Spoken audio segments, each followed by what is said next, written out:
안녕하세요. 김기동 한자입니다. 오늘은 아침부터 눈이 많이 왔습니다.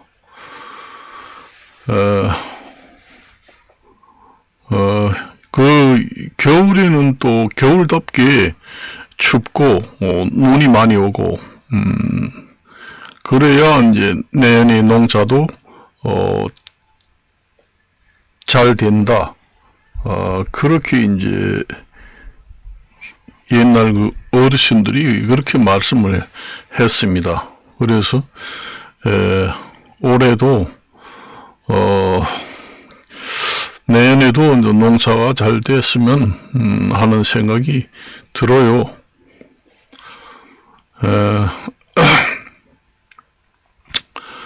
뭐니 해도 먹고 사는 문제라고 항상 얘기하지만 그게 이제 민생 문제잖아요. 근데 기후가 뒷받침해주지 않으면은 농사가 잘 안 되거든요. 그러니까 환경 개선이 무엇보다도 시급하다. 그렇게 이제 말씀을 드립니다. 해마다 지낼 때마다 올해 여름 다르고 내년 여름 다르고 다가오는 여름이 점점 더워진다. 그렇게 얘기를 하잖아요. 사실상 어떤 뉴스를 보면은 환경 파괴는 과학적 근거가 없다 그런 얘기도 나옵니다만은 현실에는 나타나는 자연재해가 환경 파괴를 그대로 보여주는 겁니다.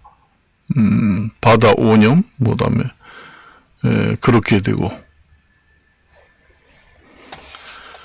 제가 그전에 어렸을 때 이제 제가 강원도 동해안에서 태어났는데 강릉 그때 제가 어릴 때만 해도 많이 먹던 고기 종류는 지금 없잖아요. 이제 바다의 해수 온도가 많이 변했다는 얘기입니다. 옛날에는 원래 바닷물이 차가운 데 살고 또 따뜻한 데 살고 그다음에 또 먹거리가 있어야 되거든요.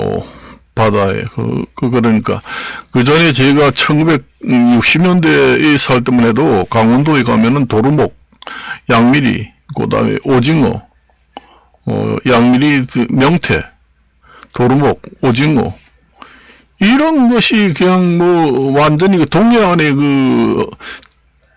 지천이었어요. 완전히. 그러던 게 지금은 없잖아요. 완전히 없습니다.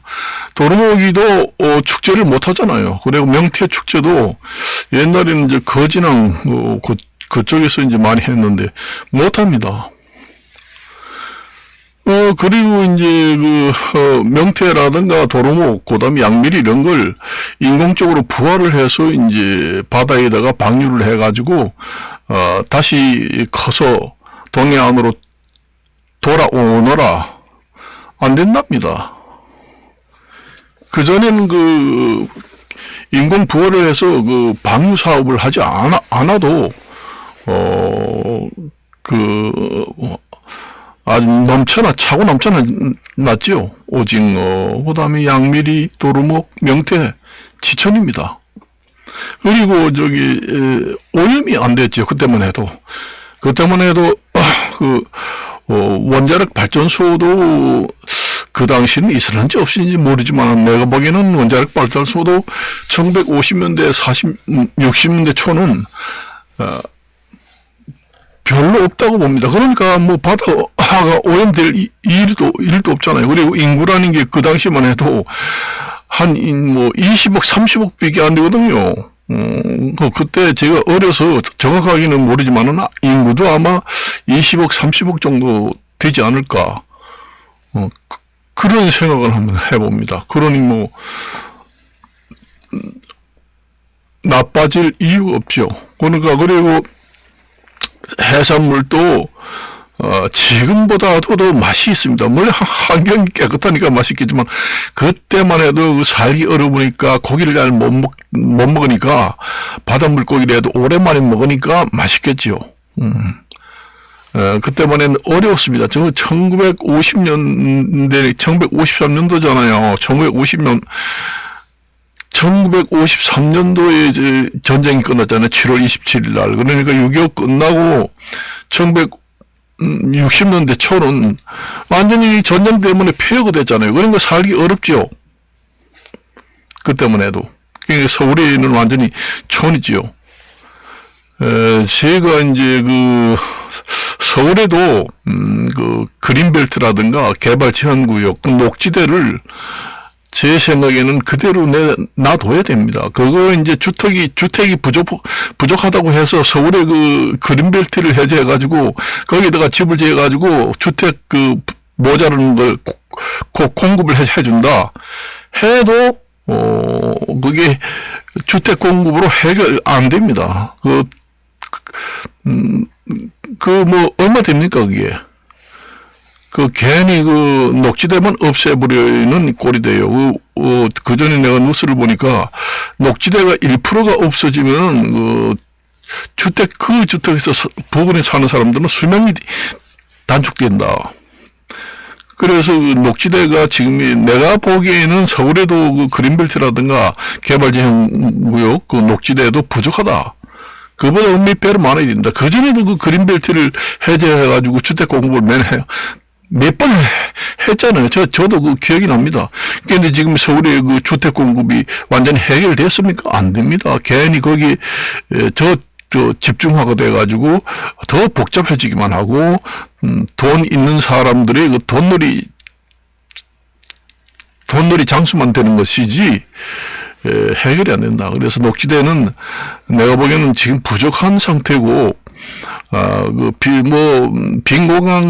빈 공간이 났을 때, 서울특별시라든가, 나라에서, 빈터를 사가지고 녹지대를 도리어 만들어야 된다. 부족합니다.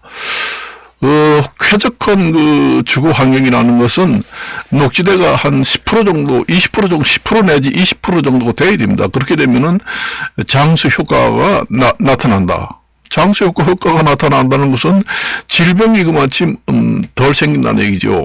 사람이. 그래서 사람도 자연이기 때문에 자연 속에서 살아야 된다는 얘기죠. 녹지대를 점점 없애버리면은 점점 주택 생활 조건은 나빠지고 통계상으로 나오더라고. 퇴위를 봤습니다. 1%가 나빠지면은 질병이 더 많이 생긴다는 게 데이터상에 내가 발표하는 거 봤습니다. 절대로 그린벨트를 해제해서는 안 된다. 저도 그때 서울의 동대문구에서 살았습니다. 지금도 이제 가끔 갑니다.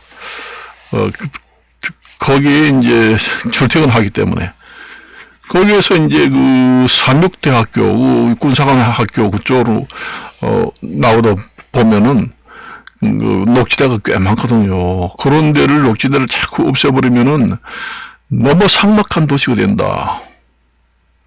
그런 생각을 합니다. 그래서 우리나라도 수도는 적절한 내가 보기에는 한 10% 내지 20% 정도의 녹지대가 보존돼야 쾌적한 생활 여건이 되고 거기에 사는 사람들이 질병이 생기지도 않고 치료 효과도 나타난다.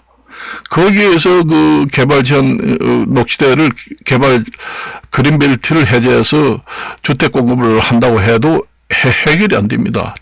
차라리 주택 공급을 하려면 수도권에 신도시 발표한 곳이 있잖아요. 그런 데다가 집중적으로 하든지 그래야 그게 이제 효과가 좀 있겠지요. 많이 지을 수 있고 서울에 녹지대를 해제해가지고 지어봐야 얼마나 짓겠어요.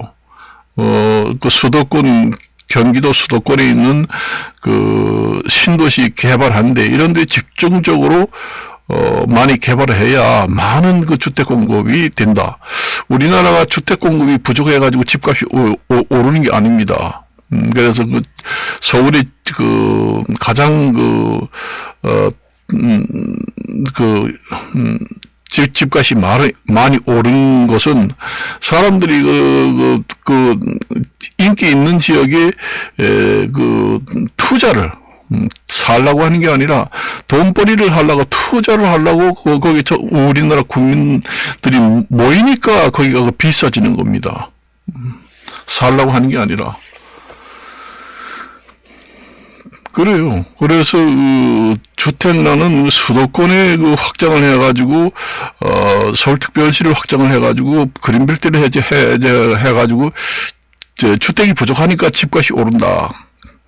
그게 아니거든요. 우리나라 주택 보급률은 충분합니다. 시골에는 도리어 미분양 주택이 완전히 꽉 찼습니다. 시골에는 그렇게 아파트를 많이 지어놨는데도 싸게 내놔도 미분양 주택이 많이 있어요. 우리나라 전체 인구하고 우리나라 전체 주택 보급 비율을 따지면은 주택이 부족한 게 아니거든요. 그러니까 서울의 주택이 집중적으로 비싸니까 거기를 이제 투자, 그러니까 살라고 하는 게 아니라 돈을 벌고 살겠다. 세를 줘도. 그래서 모이는 것이지 주택 보급률이 낮아서 집값이 오르는 게 아니거든요. 그래요, 저는. 그래서 분산을 좀 시켜야 된다. 이게 국토 균형 발전이라고 그전에는 얘기했지만은 서울특별시만 집중적으로 거기에 모든 것이 집중되다 보니까 거기가 그렇게 모든 것이 복잡해지고 거기에만 이제 살게 되고 그런 일이 여러 가지 문제점이 났잖아요. 그렇기 때문에 수도권 아니면은 수도권 밖 이런 데 아니면은 다른 부산이라든가 아니면 좀 더 큰 대구 이런 데를 이제 특별시에 준하는 그런 데 지역을 이제 개발을 해가지고 확장을 하고 국토 균형 발전을 해야 된다. 그래야 지금의 주택 보급률이 낮아서 집값이 오르는 게 아니다. 그래서 국토 균형 발전으로 해야지만은 해결이 되는 문제다. 그렇게 봅니다. 그래요. 그리고 이제 지하철 같은 경우에도 오늘 아침 보니까 많이 저도 지하철 공사에 근무하다가 정퇴했지만은 눈이 오고 비가 올 때는 계단 같은데 이제 미끄러짐이 심하기 때문에 눈을 제거하고 그다음에 염화칼슘 뿌리고 모래도 뿌리고 이래 해서 미끄럽지 않게 승객들이 탈 수 있도록 그렇게 이제 하고 하지만은 많이 몰리게 되면은 사람이 많이 몰리게 되면은 이제 열차도 지연되고 그래요. 그래서 우리나라가 지하철의 경전철을 한때는 실시했잖아요. 원래 경전철은 안 된다. 원래 본 경전철 말고 본 지하철을 설치했어야 승객이 덜 정체가 되고 원활한 교통이 된다. 그렇게 봅니다. 그래서 지하철 같은 경우에도 요즘에 좀 지하철 적자도 많이 생기고 해서 이제 노동조합에서 직원을 좀 많이 뽑아라. 그 전에 지하철에 근무할 때도 기관사 혼자서 이제 열차를 몰고 다닙니다. 다니는 때가 있다고 하더라고요. 내 기관차인데 물어보니까 차장하고 원래 기관사하고 최소 인원이 2명이 돼야 되잖아요.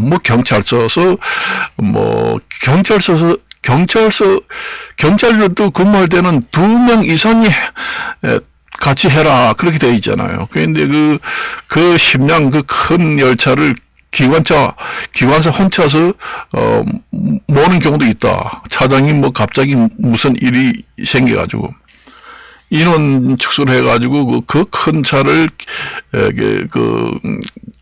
기관사, 기차 운전자가 혼자, 몰고, 그 다음에 문도 열어주고, 승객이 다 탔는지 안 탔는지 보고 스위치를 눌러가지고 문을 닫고, 그러니까 한 사람이 할 수 있다. 그렇게 해가지고 이제 인원 감축을 하자.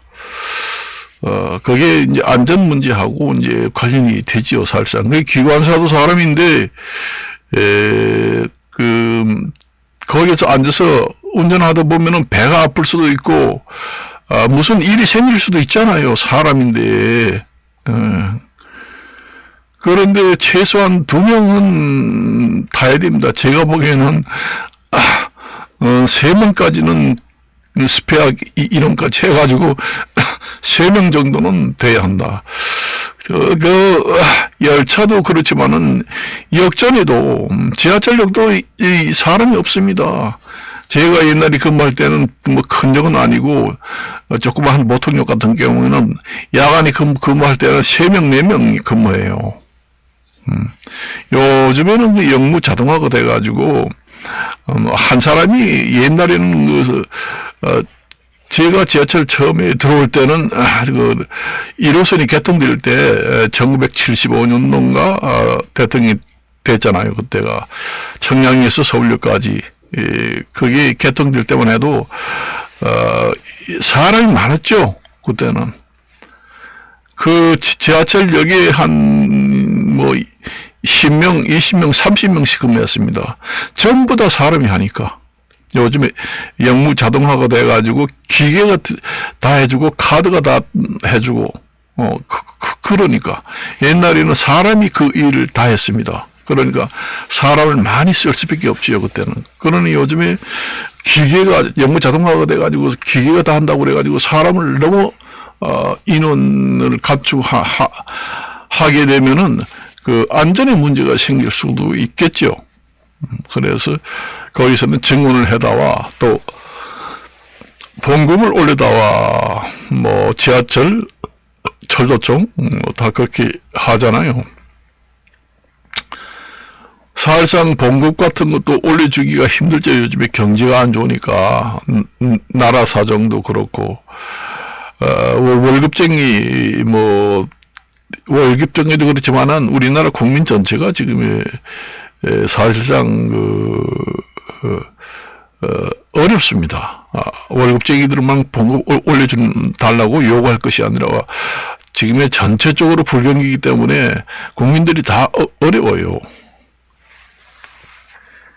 그나마 회사가 폐업이나, 그 다음에, 감원을 하지 않고 그냥 현상 유지만 해준다고 해도, 고맙다. 그렇게 생각하면 됩니다. 경기도 좋고, 그럴 때야 참 투쟁도 해가지고 좀 많이 받고, 그렇게 하면 좋겠죠. 전 세계적으로 지금 경기가 별로 안 좋잖아요. 안 좋습니다. 여기저기서 전쟁도 일어나고, 전쟁도 휴전이 됐다고, 하니까 그 좋은 현상이고, 그렇습니다. 확실히 대통령 한 사람이, 대통령이 이제 대통령 선거가 어떤 사람이 되냐에 따라서, 그게 그렇게 된다는 것이 참 좋은 현상이다. 그런 생각을 합니다. 그래요. 그래서 우크라이나 전쟁도 끝나고 북한하고도 사이가 좋고 그렇게 했으면 좋겠어요. 중국이 원래 사실상 중국의 영향력도 크잖아요. 중국이 북한을, 좀 통제를 해서, 안정을 해 주시면 좋겠다. 북한하고 러시아하고 너무 밀착되는 걸 중국이 영향력을 행사해서 그전에는 그렇게 했습니다. 그 눈치를 안 볼 수가 없었죠, 옛날에는. 그렇게 해가지고 이제 평화가 왔으면 좋겠다 그런 생각도 하고 경기도 잘 풀려서 이제 좀 살기도 좀 좋아지고 그렇게 했으면 됐습니다. 그리고 요즘에 보니까 뭐 맨날 드림만 켜면 뭐 특검을 하자 뭐 하자 해가지고 또 하고 또 하는데 그거 뭐 여러 번 해가지고 그 안 되는 걸 또 하고 내가 생각할 때는 참 민생에 올인해가지고 해도 지금 부족한 마당에 늘상 테레비만 켜면 그게 나오잖아요. 내가 생각할 때는 법을 좀 현직 대통령에 대해서는 특검은 할 수 없다 이렇게 했으면 좋겠어요. 그렇지. 내가 알기로는 그런 나라도 들어있는 것 같습니다. 현직에 있는, 살아있는 정부에 대해서 특검을 한 경우가 우리나라가 있나요? 나는 모르겠어요. 있는지 없는지.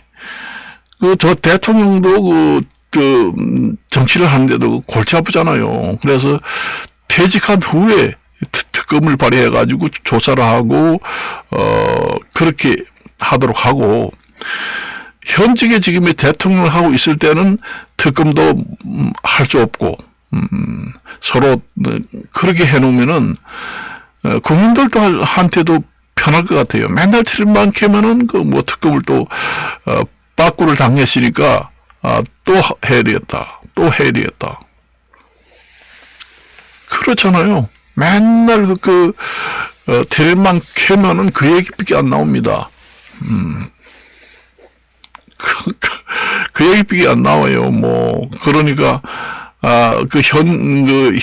살아있는 현 정부의 대통령은, 모든 특검이라든가, 기소를 할 수 없다. 그렇게 하면 좋겠어요. 그러면 대통령에 대해서 특검을 하자, 조사를 하자, 그런 게 없을 거 아니에요. 그렇게 현직 대통령에 있을 때는 특검이고 뭐고 다른 거 기소할 수 없고 나중에 이제 임기를 마치고 나서 이제 조사를 해보고 부패가 있으면 어떻게 하자 그렇게 하는 것이 옳지 않겠는가. 우리나라도 법을 그렇게 바꿔야 되겠어요. 그럼 조용할 것 같습니다. 조용할 것 같아요. 텔레비 보면은 그런 얘기는 없고 다른 얘기가 이제 나오겠지요. 텔레비만 켜보면 맨날 그 얘기만 나옵니다. 보니까.